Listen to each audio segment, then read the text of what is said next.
संसद में धक्का मुक्की कांड पर बोले अखिलेश यादव। बीजेपी सरकार और उनके कामों को असंवैधानिक बताते हुए कहा कि यह मामला स्पीकर के पास जाकर बात करने से सुलझ सकता था। देखिए ये रिपोर्ट, देखिए अखिलेश यादव ने क्या कहा।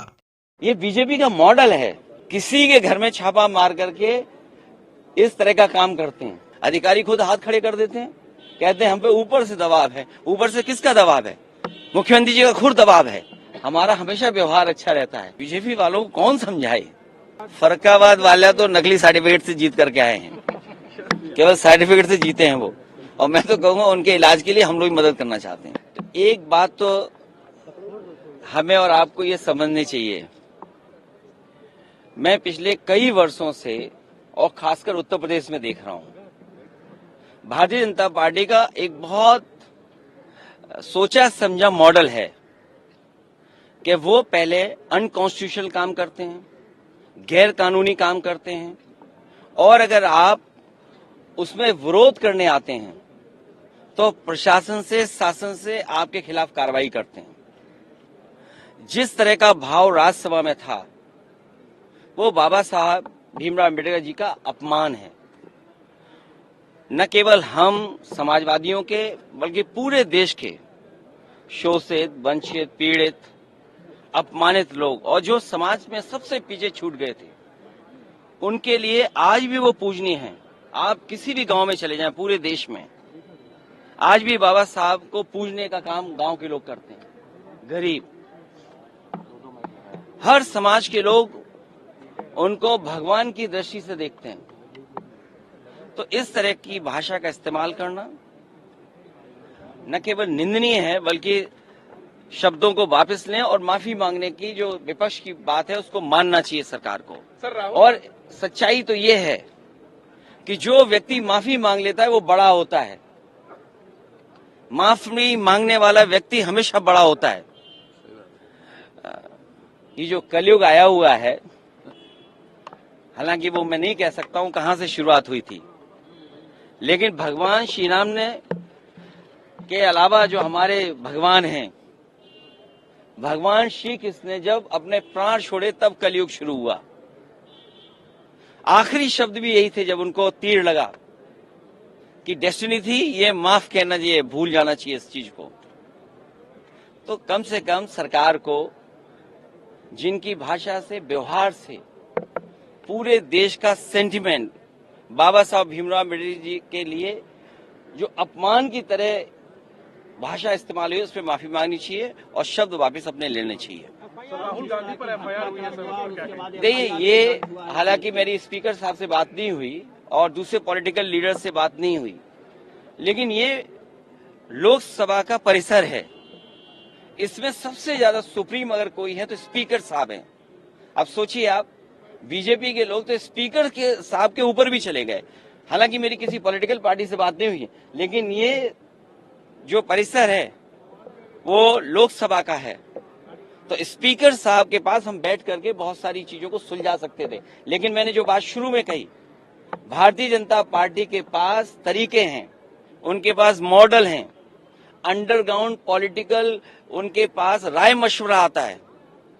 वो कब ध्यान हटा दें, और पहले तो खुद अनकॉन्स्टिट्यूशनल काम करते हैं, पहले खुद गैरकानूनी काम करते हैं और फिर शासन प्रशासन से ऐसा कुछ करते हैं जिससे कि दूसरे पर आरोप लग जाएं।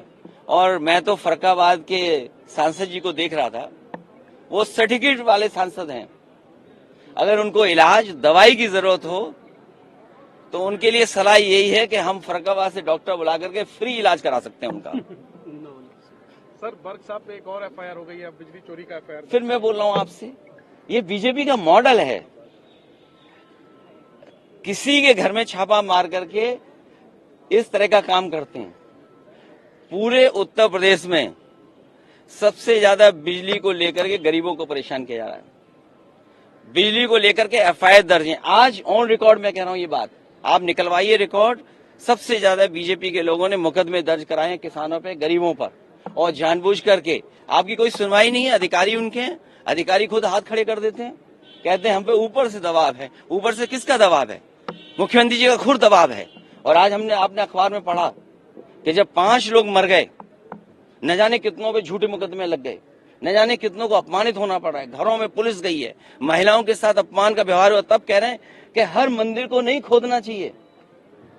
तो अगर किसी व्यक्ति ने, इतने महत्वपूर्ण व्यक्ति ने अगर ये स्टेटमेंट दिया है, तो उनकी जिम्मेदारी बनती है उनके दल के लोगों की कि सभी संभल वाले उत्तर प्रदेश के लोगों पर जिन पे झूठे मुकदमे लगे हैं, उनके मुकदमे वापस हों।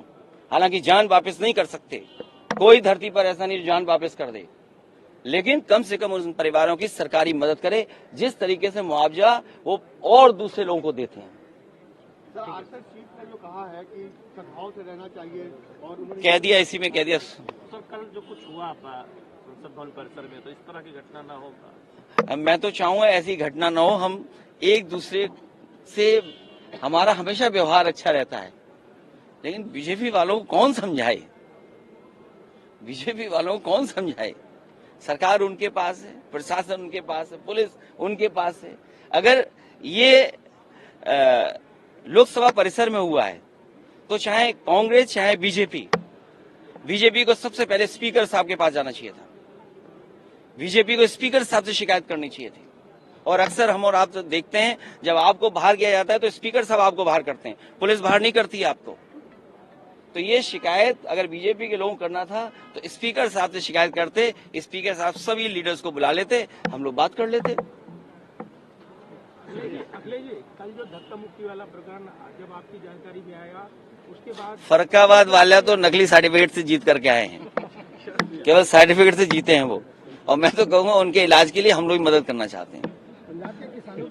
मिलने जाएंगे क्या सर? किसान बोर्ड से हटाए।